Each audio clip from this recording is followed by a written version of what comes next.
Hey, what is up guys? Welcome back to another Elden Ring build. Today I bring to you guys the best and strongest bleed build that you guys can put together after update 1.06. This is going to be a very broken bleed build. We are going to be doing over 5,000 damage on just one single hit, which is very ridiculous, and we are going to be dealing so much bleed and strength damage on foes, bosses, that we are going to be melting them away in just a few hits. We're going to be very strong, very light, so if you guys like how that sounds, a like is much appreciated. And I just want to say an extra thank you for those that hit the thank you button that is on the bottom right corner, and the ones that go the extra mile by joining the Bolt Nation. So let's begin. This build is going to be focusing on two weapons. We are going to be optimizing them at level 150 to deal the most insane amount of damage that you guys can do with bleed.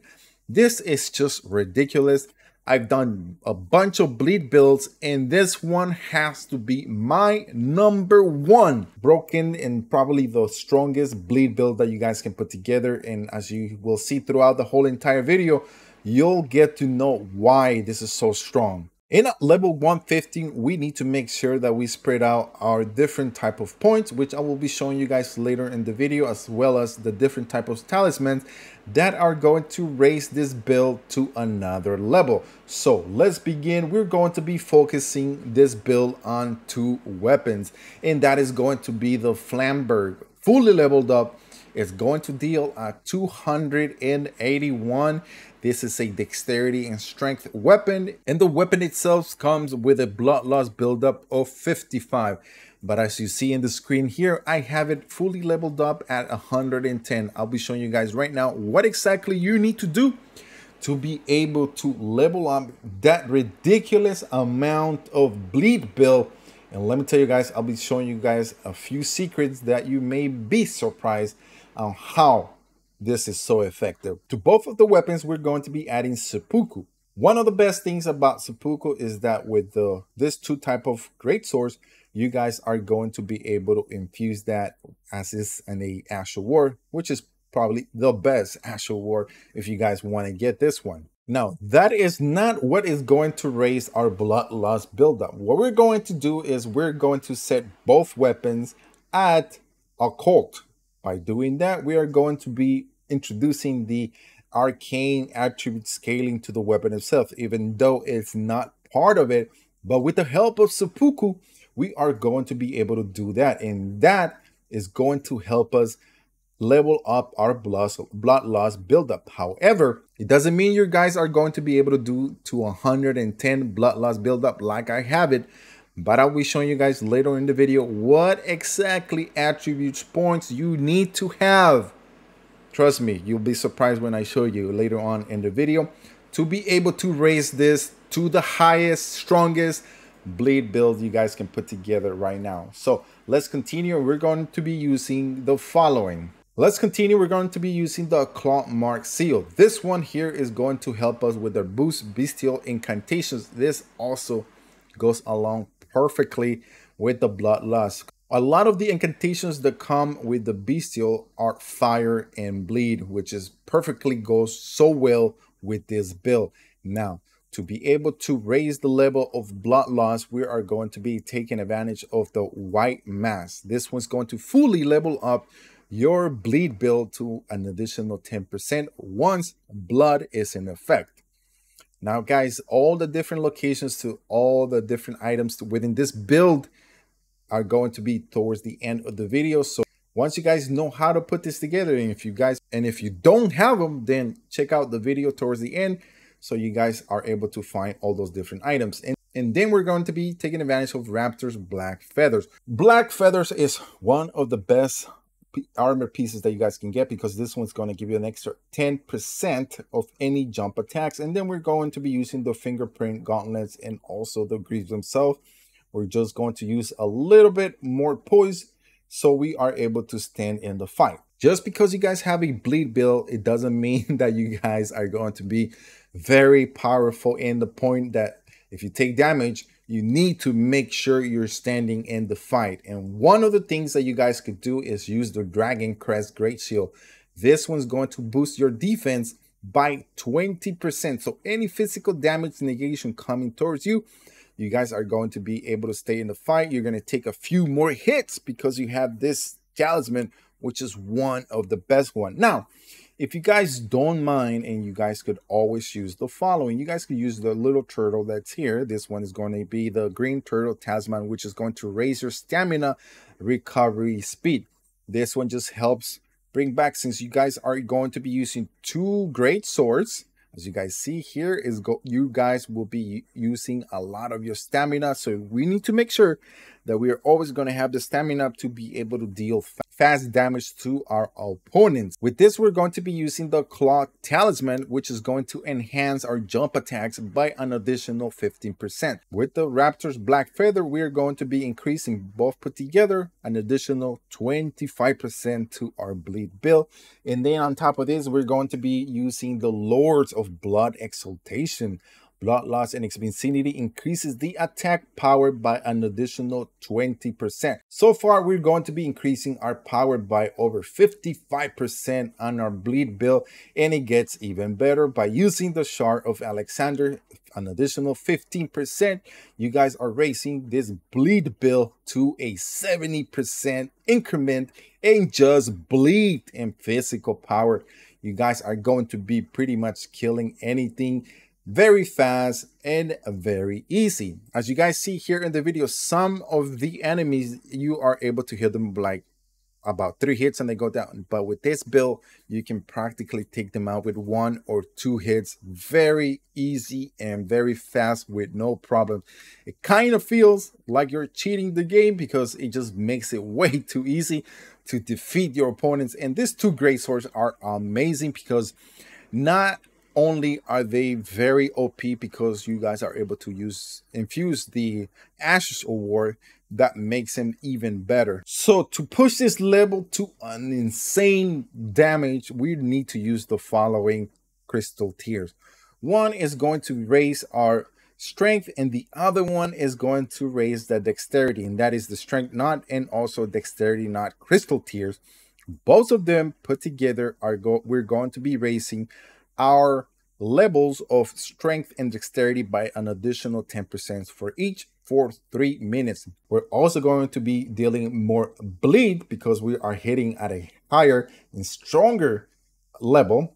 And then on top of that, we're going to be doing this for 3 minutes, which is very awesome. And since Seppuku lasts over a minute, you guys are going to be killing. Just make sure you got that Seppuku going and you guys are going to be very deadly, taking care of anyone that gets in front of you. You guys saw it from the beginning and you're seeing it here throughout the whole entire video.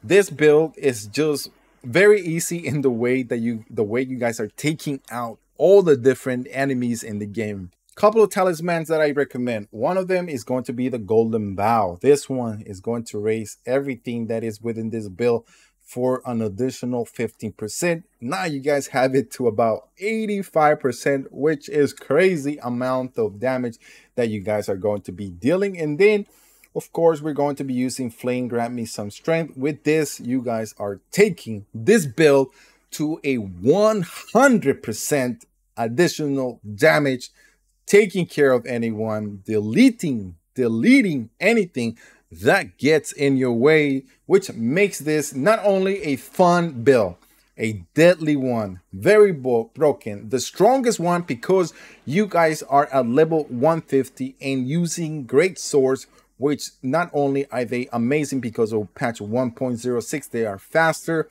the unique skill is faster, the light, and also of course any rollouts are going to be even faster, making this a very deadly build. And if you guys are into PvP, trust me, with the long range of these 2 great swords, by doing just the light attacks between both of them, you guys can catch anyone off guarded really easy. Now before I show you guys the different type of attributes that you guys need to have in this build to be able to raise that bloodlust to 110, let me show you what how exactly you guys need to use the build. Since we have the Raptor's Feathers and we also have the Claw Talisman, we're going to be doing a bunch of jump attacks just to deal that insane amount of damage. Just by doing that, you guys are going to be proccing at 5,000 hits minimum.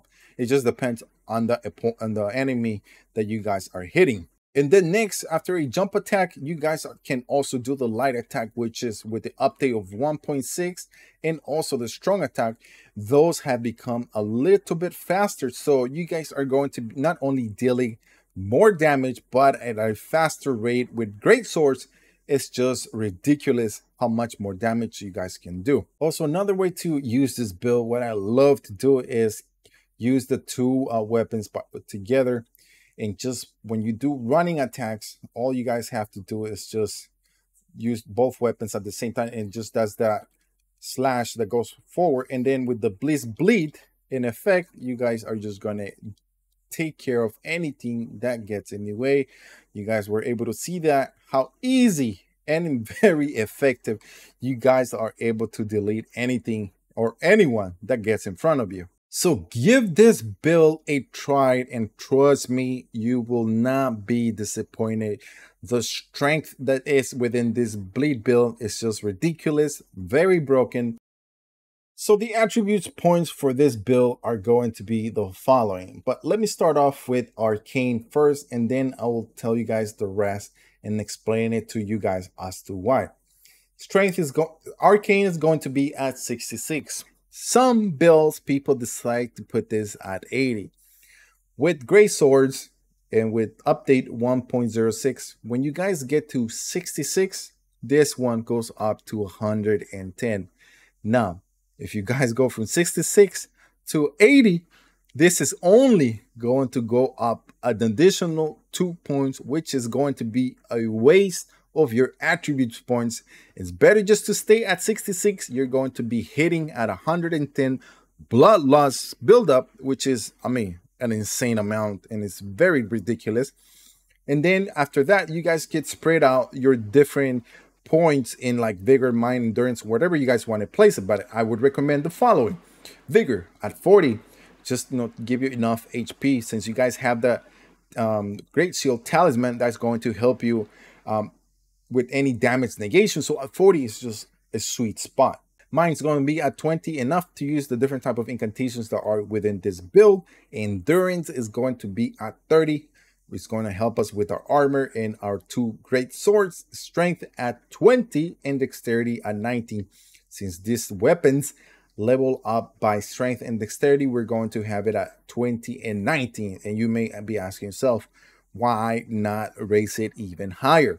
The great thing about this is that, remember guys, just have this in mind always. When you guys have a weapon that you guys are able to level up and make it into occult, always go with Arcane, because you're going to introduce occult to it.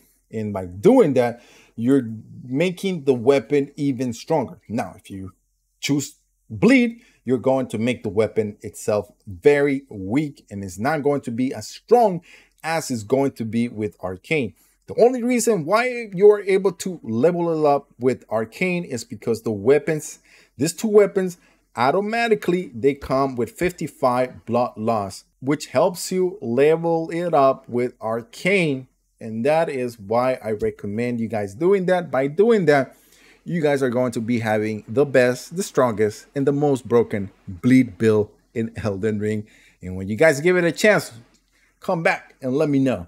And then we're going to have intelligence at 9 and faith at 25, just enough for that golden bow to be. We're always going to be using that to level up our entire build. So there you go, guys. That is how you put this together. Give it a shot. Let me know in the comment section below if you guys have all these different type of pieces, and if you do, let me know how OP it is for you. Once again, thank you guys. Don't forget to hit that like, and if you're new to the channel, don't forget to hit that subscription button. And thank you for everyone that hits that. Thanks, and also joins the Bolt Nation. And I'll leave you guys with the rest of the video that shows you the different type of items that you can go and find in the game itself. The Uchigatana is one of the weapons that you guys are going to be starting off with if you guys are a samurai. Now, if you want to get a second one, pull up your map and you guys need to come all the way over here and you guys are going to be able to get the next one, which is here in the Death Touch Catacombs. Go through it and it's going to be on a dead corpse. The white mask you guys are going to be able to get during the various quest line. Now, there is also another way that you guys can get this one. Pull up your map and it's actually you guys need to come all the way over here. There is a teleporter. You're going to go through the Grand Lift of Rome through here, the Grand Lift of Rome. Go through here and there is going to be in this section a teleporter. This teleporter is going to go underground and is going to take you to here. Now from here you can go to that grace point. After you go to that grace point, you're going to hug the corner to the left and then you're going to be invaded by 3 different various NPCs. Defeat all 3 and then you guys are going to be able to get one of the best bleed, actually the only bleed helm that you guys can get in the game itself. Now, the Lords of Blood Exaltations, you guys are going to be able to get this by the Linden capital, which is up here. I'm in the wrong place, boys. And then it's going to be dropped around this section here in a catacomb. Go through it, and there is Sage Lord that you guys need to defeat. Once you defeat him, then the talisman will be yours. And then the last one is going to be the Shard of Alexander. This one boosting your level to 15%. You'll be able to get this by completing the Alexander questline. If you guys want to know how to do that, check the description below. And this one is going to be yours once you defeat Alexander.